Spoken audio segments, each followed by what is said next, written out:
수요예배 나오신 여러분들 환영하고 축복합니다. 참 잘 나오셨습니다. 이번 주일이 성령 강림 주일이었습니다. 그래서 부활하신 예수님의 승천 후 약 120여 명의 제자들이 마가의 다락방에서 기도하고 있었는데 오순절에 성령이 임하셨죠. 그리고 오순절이었기 때문에 여러 지역과 해외에 있던 유대인들이 절기를 지키기 위해 예루살렘에 왔다가 제자들의 변한 모습과 또 초대교회 탄생을 보고는 자기 지역으로 이제 돌아가게 됩니다. 그 중에는 로마에서 온 이들도 있었는데요. 그들로 인해서 로마 교회가 자생적으로 생겼다라고 성경학자들은 보고 있습니다. 그러니까 사도들이 직접 복음 들고 가서 전하해서 교회가 생긴 것이 아니라 예루살렘에 왔던 이들이 보고 예수님이 그리스도구나라는 것들을 믿게 되고 그래서 교회가 생겨났다는 것이죠. 그 로마 교회에 바울이 가고 싶었습니다. 한 번도 본 적도 없고 아는 사람도 없는데 그 로마 교회에서 들려오는 소식이 아름다웠고 믿음이 굳건하게 서가고 있다라는 것을 바울이 들었습니다. 그래서 우리가 읽은 10절 그 앞부분에 보면 그 믿음이 나에게 들렸다 하면서 칭찬하면서 편지가 시작됩니다. 그래서 바울이 보기에 이 로마 교회의 믿음이 자랑스러웠던 것 같습니다. 그럼에도 불구하고 이 로마 교회에는 그 복음이 또 들려져야 할 이유가 있었습니다. 그래서 바울은 로마서를 쓰게 됐죠. 오늘 설교 제목은 자랑스러운 복음입니다. 복음 앞에 자랑스러운이라는 형용하는 단어가 쓰였다는 것은 어떤 이에게는 복음이 자랑스럽지 않을 수도 있기 때문이죠. 오늘 성경은 그 말을 이렇게 표현하죠. 내가 복음을 부끄러워하지 아니한다. 바울은 복음을 부끄러워하지 아니한다라고 이야기했습니다. 그런데 오늘날 저와 여러분이 살아가는 이 시대에는 어떻습니까? 교회를 부끄러워하는 사람들이 많이 있는 것 같습니다. 교회 다니는 것이 부끄럽죠. 왜냐하면 코로나 시국에 여러 가지 들려오는 소식들이 종교시설에서 확진자들이 많이 나왔는데 그중에 대부분은 교회더라라는 소식이 뉴스에서 계속해서 들려오거든요.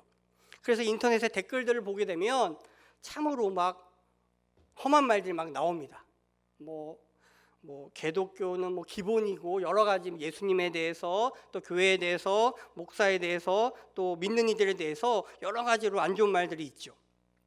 그래서 교회 다닌다고 말하는 것이 부끄러운 시대가 되어버렸습니다. 기독교인인 게 부끄러운 시대가 되었다고요. 불과 몇십 년 전만 해도 이 땅 가운데에 복음이 들어오게 되고 기독교인이라는 것은 물론 핍박도 있었고 환난도 있었지만 자랑스러운 시대가 있었습니다.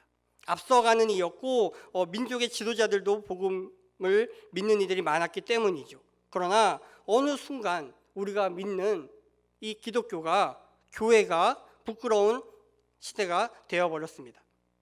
그런데 우리가 여러 가지 일들로 말미암아 부끄러워할 수 있죠. 창피할 수 있죠. 같이 믿는 사람으로서 그것들에 대해서 우리가 동의하는 바도 있고 또 동의하지 못하는 바도 있습니다. 그런데요, 정말로 우리가 부끄러워하지 않아야 할 것은 바로 복음입니다.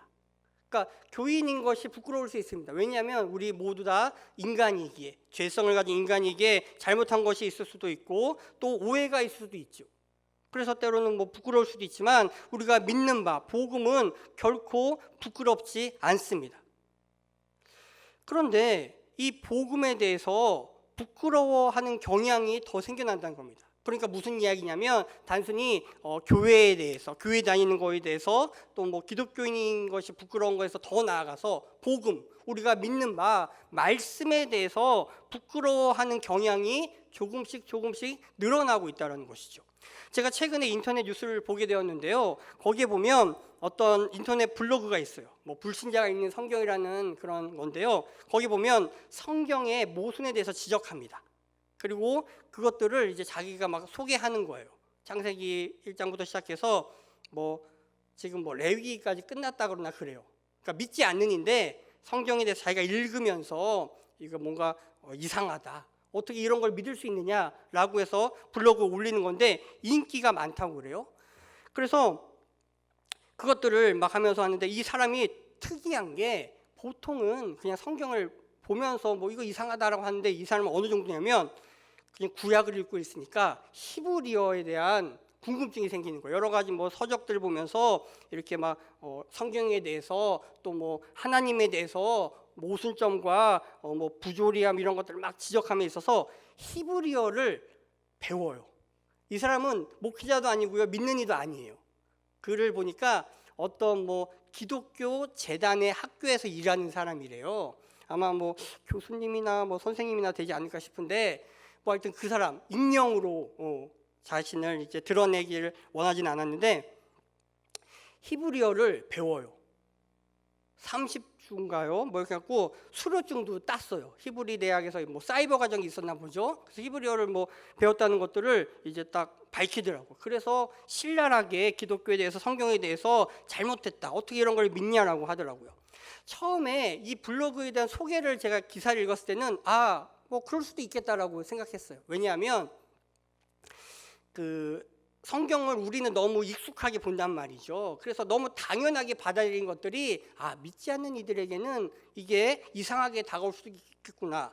이런 것들을 우리가 알면 그들에게 복음 전하는데 조금 더 유익하겠다라고 생각했어요. 그런데 막상 그 블로그에 가서 글을 뭐 많이는 못 읽고 몇 개 읽어봤는데 이 사람의 마음에는 그냥 단순히 그 성경이 잘못됐다라고 이야기하는 것에 그치는 것이 아니라 그걸 통해서 더욱더 우리가 넘지 말아야 될 선이 있다고 생각한다면 그걸 약간 넘나들고 있더라고요. 어떻게 이런 것들을 믿을 수 있냐라고 이야기하죠. 그러니까 제가 볼 때는 대부분 이분이 아직 이제 막 성경을 읽기 시작한 이거든요. 그렇기 때문에 이 성경의 그런 문화와 배경에 대해서 잘 모르는 분들이에요. 그러니까 오늘날의 관점과 생각으로 성경을 바라보니 당연히 이해되지 못하는 것들이 있죠. 그래서 거기까지만 가면 상관없는데 그가 기독교 서적이든 뭐 신학 서적이든 뭔가 읽고 나서도 거기서 그걸 수용하지 않더라고요. 제가 문제점을 느꼈던 건 바로 그 지점이에요. 분명히 성경에 대해서 이해하지 못한 부분이 있을 수 있고 이것은 왜 그러냐라고 묻고 따질 수 있어요. 왜냐하면 그렇지 않은 신앙은 잘못된 신앙으로 빠질 수 있거든요. 하나님께서 우리에게 이성을 주시고 그것을 통해서 성경의 말씀이 옳은가 아닌가 따질 수 있게 하셨어요. 그리고 그것을 통하여서 하나님이 주시는 그 지혜로 말미암아 깨닫게 하시고 해석할 수 있게 하셨죠. 그런데 이 분은 그것에 단계까지 가지 않더라고요. 거기서 걸려서 계속해서 조롱하는 그 수준에만 머물러 있는 것을 보게 되었습니다. 그래서 좀 안타까웠어요. 이분이 더 나아갔으면 좋겠는데 아직까지는 그 단계에는 못 이뤘구나 라고 생각했죠. 그런데 이것이 그 한 분의 신앙 상태라 개인적인 상태에 머물면 상관없는데 문제는 그것들이 인기를 얻어가고 있다는 거죠.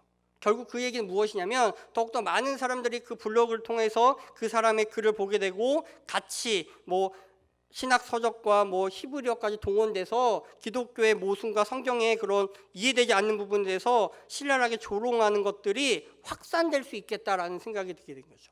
오늘날과 같이 기독교에 대해서 그런 인식이 좋지 않은 이러한 때에 그런 글들이 계속해서 퍼져나간다면 특별히 인터넷에 익숙한 젊은 세대들이나 또 기독교에 대해서 반감을 갖고 있던 이들이 오히려 신앙에서 더 멀어질 수 있겠구나. 오히려 하나님에 대한 오해와 성경에 대해서 오해로 가득 찰 수 있겠구나라는 생각이 들었어요. 그래서 오늘 본문 말씀을 전하게 되었습니다. 과연 우리가 믿는 이 하나님의 말씀이 복음이 정말 이러한 부조리와 모순 때문에 우리가 부끄러워해야 하는 것인가? 바울은 나가 복음을 부끄러워하지 아니해야 한다고 분명하게 이야기했는데 과연 우리는 어떻게 복음을 받아들이고 있는가? 이것을 오늘 함께 말씀을 통해서 살펴보겠습니다. 오늘 성경에 보면 로마에 가고자 하는 바울의 마음이 역력히 드러나 있습니다. 10절에 보면 이렇게 기록되어 있죠. 어떻게 하든지 이제 하나님의 뜻 안에서 너희에게로 나아갈 좋은 길을 얻기를 구하노라. 11절입니다. 내가 너희 보기를 간절히 원하는 것은 13절입니다. 형제들아 내가 여러 번 너희에게 가고자 한 것을. 계속해서 이 짧은 본문 가운데 3번이나 내가 로마에 가서 너희들을 보기를 원했다. 여러 번 내가 가고자 했다라는 것을 밝히고 있죠. 한 번도 얼굴도 본 적이 없고 자기가 개척해서 세운 교회도 아니었지만 바울은 분명히 로마에 있는 교회를 가고자 했습니다. 그리고 이것을 간절히 원하고 구하고 있습니다. 결국 이것이 바로 바울의 기도 제목이었습니다. 여러 가지 사역을 하면서 바울이 할 일이 얼마나 많았겠습니까? 자기가 세운 교회를 돌아보는데도 시간이 바빴을 겁니다. 그런데 특별히 로마에 있는 교회를 방문하기를 원했죠. 그래서 기도하고 여러 번 시도했는데 잘 안 됐어요. 이것이 바로 기도 제목이라는 거죠. 10절에 구하노라, 11절에 간절히 원한다. 이것이 기도 제목이지 않겠습니까? 여러분들도 기도 제목이 있으시죠? 그죠? 그런 것들은 누가 딱 물어보면 바로바로 나와야 돼요. 왜냐하면 기도 제목이 있다는 것은 내가 기도하고 있다라고 말할 가능성이 높여지거든요. 기도 제목이 없다는 것은 기도를 안 할 확률이 높아요.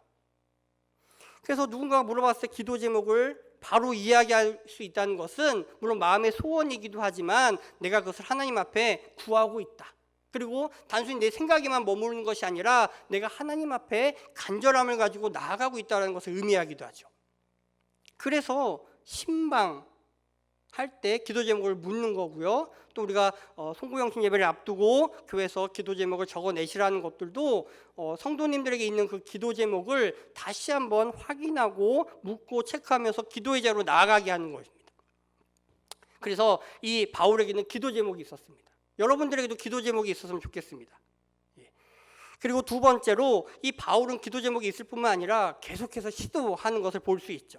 13절에 여러 번 너에게 가고자 했다라고 했어요. 그러니까 여러 번. 한 번 하다가 막히니까 포기한 것이 아닙니다.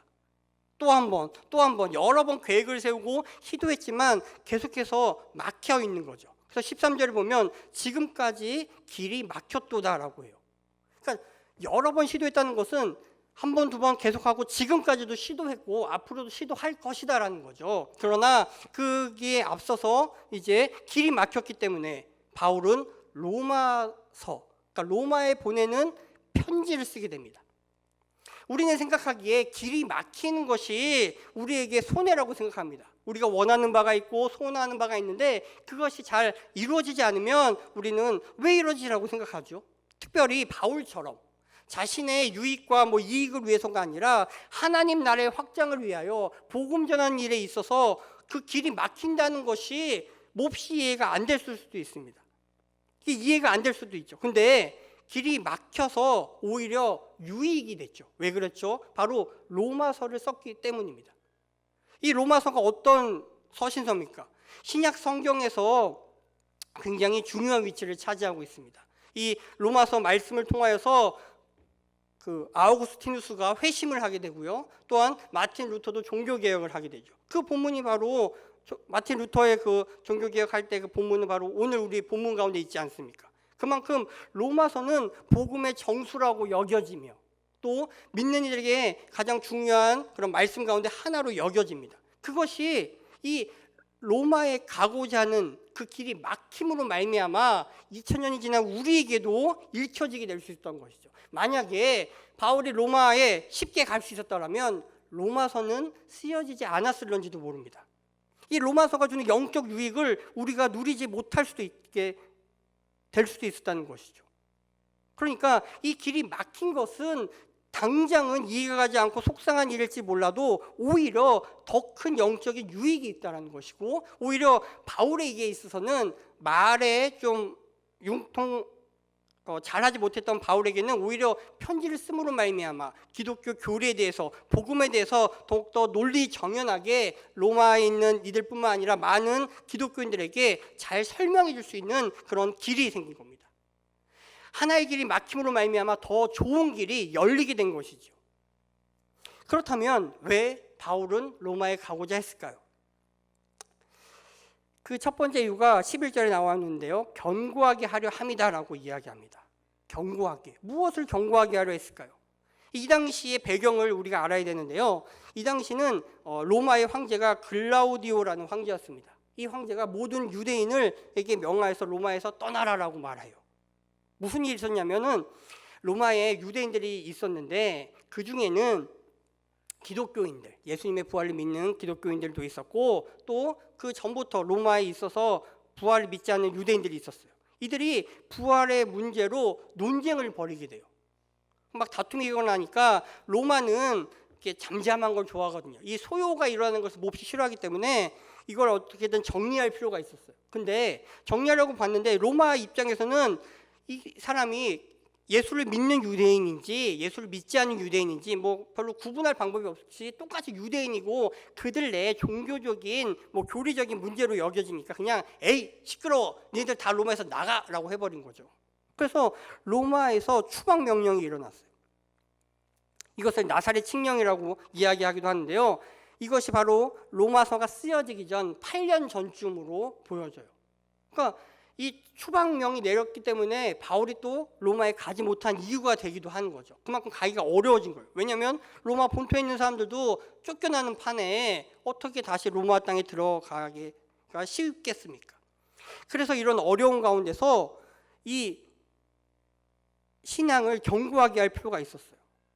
이 당시에는 황제가 다스리던 시대였단 말이죠. 이스라엘은 로마의 속국이었어요. 그러니까 인사가 마치 이런 거예요. 가이사가 주님이십니다라고 말했던 시대예요. 황제, 로마의 황제가 주님이시다라고 말했던 시대에 예수 믿는 기독교인들은 뭐라고 이야기합니까? 아니요, 황제가 주님이 아니라 예수님이 나의 주님입니다라고 말해야 하는 거죠. 그러니까 어떻게 됐어요? 핍박이 오겠죠.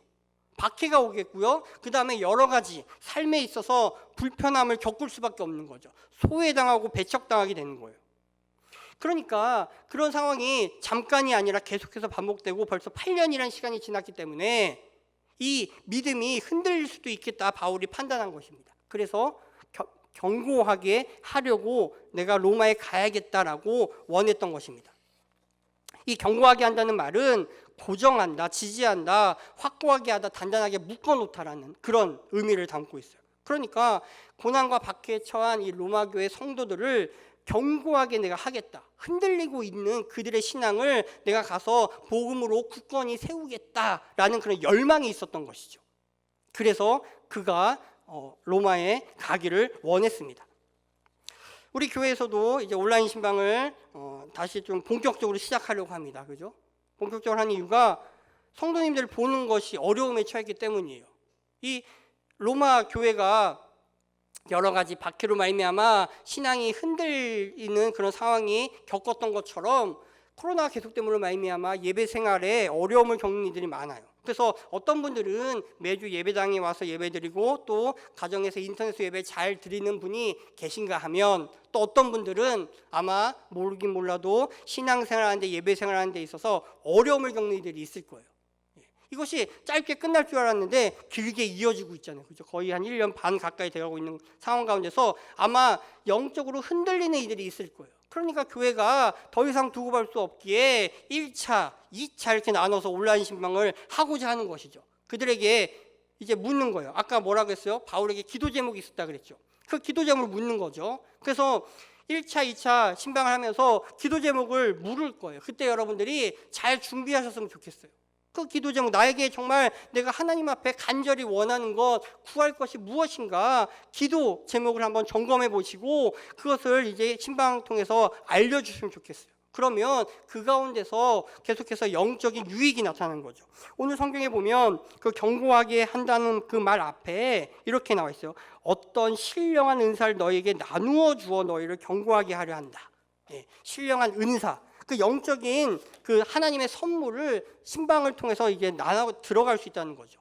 바울이 로마 교회에 방문하는 게 결국 신방 같은 거거든요. 뭐 선교라고 보면 가장 정확하겠지만 일종의 오늘날로 돌아본다면 신방일 수도 있어요. 그래서 그 모든 과정을 통해서 영적인 유익들, 은사들, 특별히 바울이 사도였기 때문에 아마 말씀의 은사가 그들에게 가겠죠. 그죠? 흔들리는 이에게 말씀보다 더 필요한 것이 없단 말이죠. 굳건하게 세울 것은, 믿음의 반석 가운데 세울 것은 바로 복음이었기 때문에 바울이 그것을 전하면서 흔들리는 너희들을 견고하게 하겠다라고 이야기해요. 그리고 또한 그 두 번째 이유가 나오는데요. 피차 안위를 받기 위해서라고 이야기하죠. 안위란 말은 옆에 불러다가 격려하다, 확인하다라는 그런 의미예요. 그러니까 서로 위로하고 위로받는다는 것을 의미하죠. 그러니까 신방은 1차적으로 어떤 목회자나 이런 사람이 일방적으로 말씀을 전하는 것에 그치는 것이 아니라 그 시간, 과정을 통하여서 성령님께서 내주하시고 그 안에서 서로 영적인 교통이 일어나는 거예요. 그래서 일방적으로 받는 것이 아니라 서로 위로하고 위로받는, 그래서 피차 안위를 받게 되는 거죠. 그래서 교회에서는 지금 우리 온라인 신방을 두고 기대감이 큰 이유가 다시 한번 성도님들을 만날 수 있겠구나. 그래서 말씀으로 그들 흔들리는 그들을 견고하게 세울 뿐만 아니라 그 서로 위로하고 위도 받을 수 있는 그것들까지 기대하고 있는 거죠. 그래서 든든히 서가는 거고요. 이렇게 견고해지고 서로 안위함을 얻어야 복음을 부끄러워하지 않을 수 있게 돼요. 시대가 그러한 시대이기 때문에 자칫 잘못하면 이렇게 경고하지 않으면 피차 안위를 주고받지 않으면 복음을 부끄러워할 수 있기 때문입니다. 그래서 이 복음을 부끄러워하지 않는다라고 성경은 바울은 표현하고 있죠. 그런데 이 바울이 복음을 부끄러워하지 않는다라고 표현한 이유가 또 있어요. 뭐냐면 로마는 온 세상을 주눅들게 하는 그런 영광의 도시였거든요. 가장 힘이 센 제국이었으며 정말 위대하고 거대해서 이 이스라엘 사람들, 유대인들이 보기에는 정말 어마어마하게 대단한 나라 제국이었죠. 그러니까 로마 사람 앞에서 보면 이 이스라엘, 특별히 예수님이 주로 활동하셨던 갈릴리는 완전 촌동네죠. 유대 지역도 촌동네인데 그 갈릴리는 더욱더 촌동네예요. 그리고 분쟁도 많이 일어나는 그런 골치 아픈 땅이었죠. 근데 이 바울이 전해야 되는 그 예수님이 주로 활동하셨던 곳이 바로 그 갈릴리고, 로마인 보기에는 참으로 부끄러운 동네였다는 거죠. 그럼에도 불구하고 나는 복음을 부끄러워하지 않는다라고 이야기해요. 로마 입장에서 보면 예수는 십자가에 달린 사형수에 불과해요. 그죠? 십자가에는 파렴치범들, 죄가 아주 중대한 이들만 십자가에 달렸고요. 때로는 정치범들이 달렸어요. 물론 로마인들이 보기에 예수는 종교적인 이유 때문에 달렸지만 어찌됐든지 간에 그 사형당한 죄수를 믿으라고 묻는다면 위축될 수밖에 없다는 거죠. 마찬가지로 우리도 살다 보면 복음이 부끄러울 때가 있어요. 요즘 시대가 그렇고요.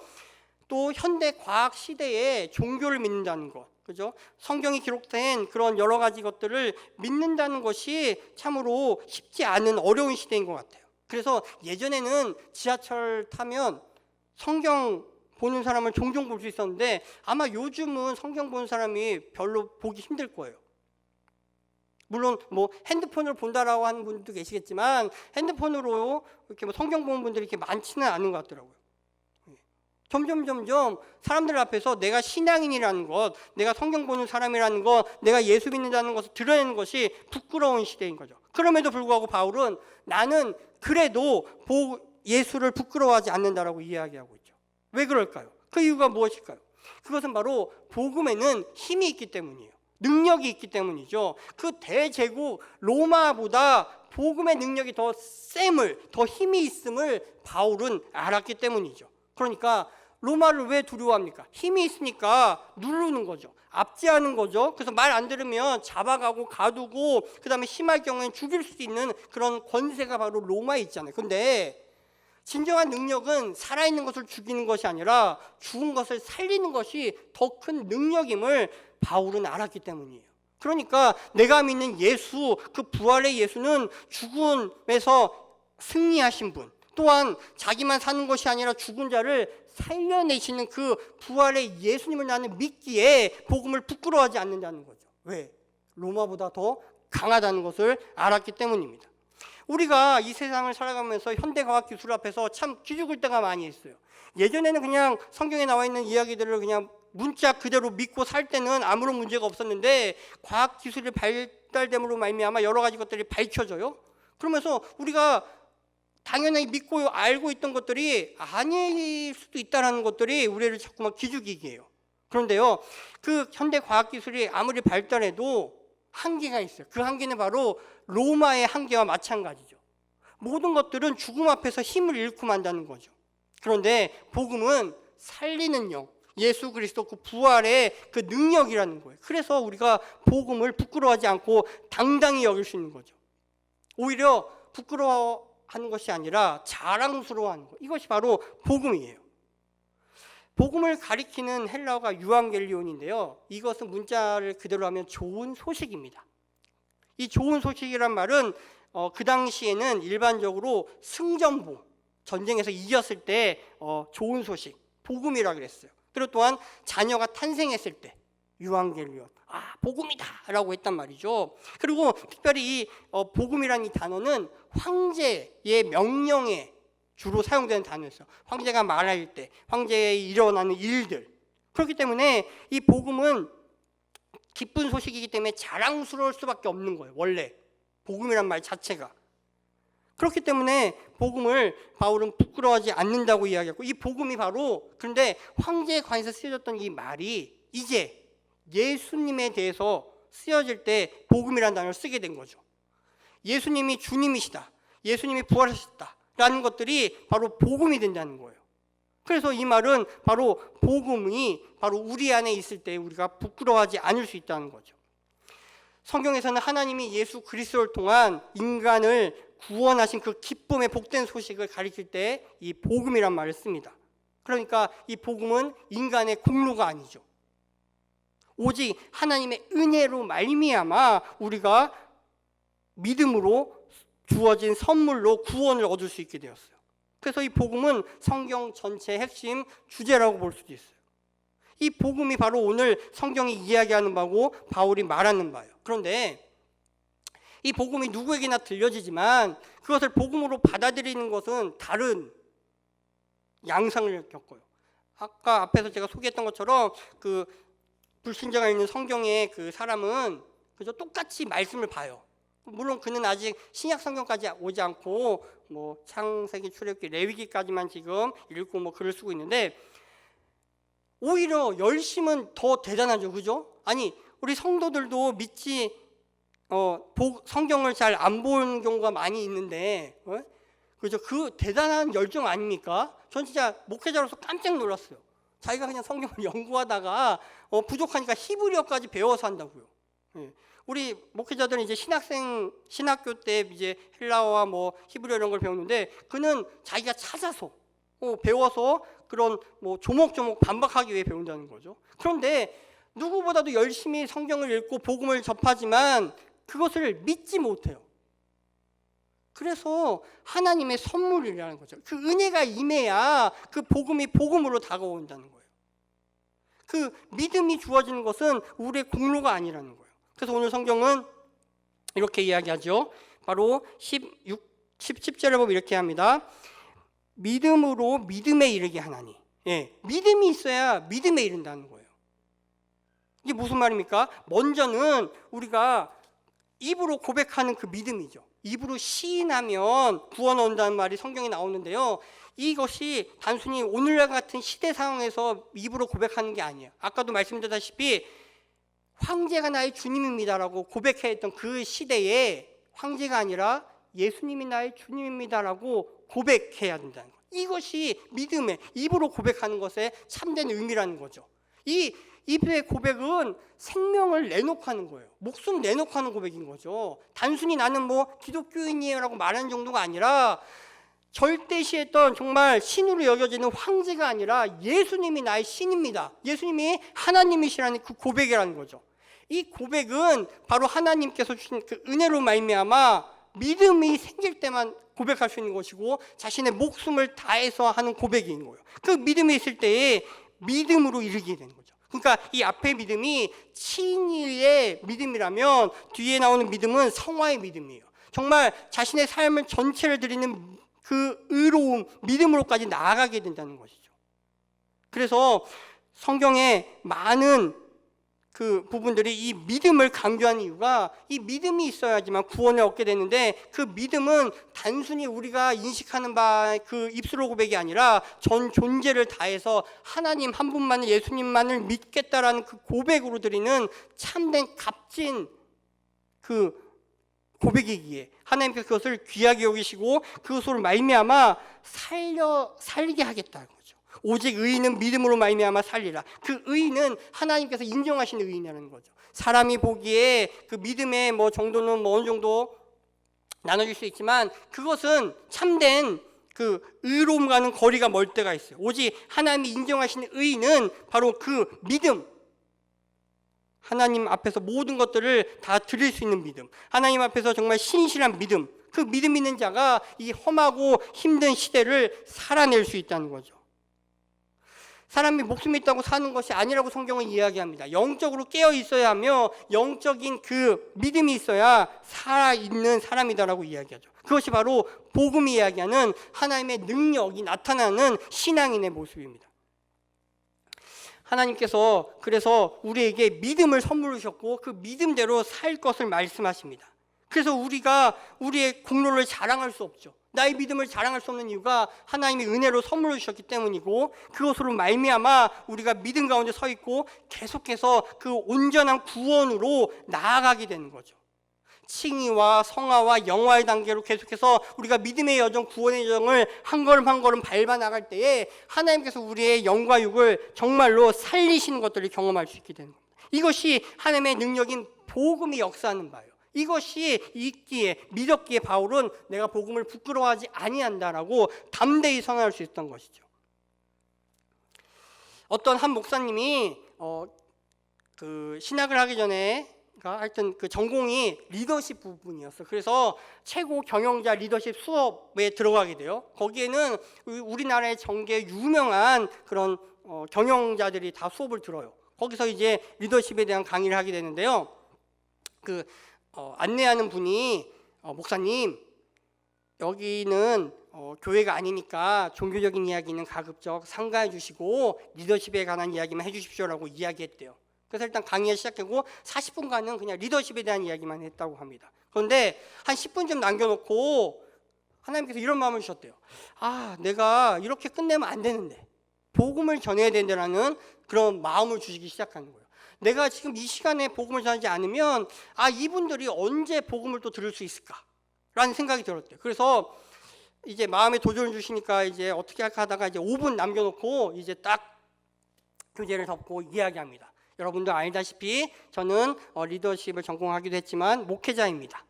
그래서 제가 보기에는 여러 가지 리더십이 있지만 정말 참된 리더십, 최고의 리더십은 예수님의 리더십입니다. 제가 그 리더십에 대해서 잠깐 소개하겠습니다 하면서 예수님의 리더십과 또 예수님에 대해서 이야기를 하게 됩니다. 그러니까 이제 안내했던 그분도 사실 교회 다니는 분이었는데 안절부절 못하는 거예요. 이거 나중에 말 나오는 거 아니야? 아니 지금 이 과정에서 최고 정말 사회 지도자에 있는 이들한테 괜히 종교적인 이야기 했다가 말 나오고 자기에게 손해가 올 수도 있고 여러 가지 이유가 있기 때문에 안절부절 못하는 거죠. 근데 이 목사님이 담대하게 이야기를 해요. 예수님에 대해서. 그리고 나서 이제 마칠 때 이왕 이야기했으니까 제가 여러분들을 위해서 축복 기도해도 되겠습니까? 라고 이야기하는 거죠. 그리고는 그냥 기도를 했대요. 눈 감고 그냥 기도를 했대요. 어쩔 수 없죠. 그래서 기도를 하고 하는데 이제 사람들이 이제 아멘 하고 끝나고 나서 이게 얘기 들어보니까 자기는 교회 다니지 않는 사람인데 목사님의 교수님의 이야기를 들어보니까 교회 가고 싶다고 예수님에 대해서 알고 싶다고 하는 사람도 있었고 또 어떤 사람은 사실 저는 신앙인인데 이 과정 가운데서 신앙을 숨기고 살았다고 내가 믿는 사람임을 드러내지 않았다고 고백하는 사람도 있었다고. 그래서 이제부터는 내가 당당히 신앙인임을 예수님이 나의 주님이심을 드러내겠다고 이야기하는 사람도 있었다고 합니다. 그러니까 우리가 복음을 드러내고 나타내고 전하는 것이 굉장히 부끄럽고 수치스러울 뿐만 아니라 뭔가 우리에게 손해가 올 것 같고 큰 일이 일어날 것 같아 느껴지지만 실상 용기 내어 해본다면 그 복음의 능력으로 말미암아 하나님의 능력이 나타나서 오히려 선한 길로 인도된다는 거죠. 마치 로마로 너에게 나갈 길을 얻기를 구하지만 막혀서 내가 크게 실망한 것 같지만 더 좋은 길이 열렸던 것처럼 우리가 복음을 자랑하고 이 복음을 사랑할 때에 하나님께서 놀라운 그 역사 가운데 우리를 쓰시고 사용하신다는 거예요. 그 담대함이 여러분 가운데 있으면 좋겠습니다. 그리고 무엇보다도 그 믿음, 흔들리지 않는 믿음, 견고하고 피차 아니함으로 말미암아 그 복음을 부끄러워하지 않는 것이 아니라 자랑스러워하고 그것으로 말미암아 내가 살아나겠노라고 내를 정말 살리는 것은 바로 이 믿음으로 말미암아 이 복음이라고 고백하는 저와 여러분 되기를 바랍니다. 그러할 때에 우리의 믿음이 하나님 앞에서 인정받는 믿음일 뿐만 아니라 많은 사람을 살리고 하나님의 그 능력을 나타내주는 참되고 정말로 신실한 믿음으로 인정받는 그런 복된 신앙인들 되기를 간절히 바랍니다. 기도하겠습니다. 하나님 아버지, 참 감사합니다. 우리의 부족함과 우리의 연약함에도 불구하고 하나님의 은혜로 말미암아 우리가 이 자리에 있을 수 있습니다.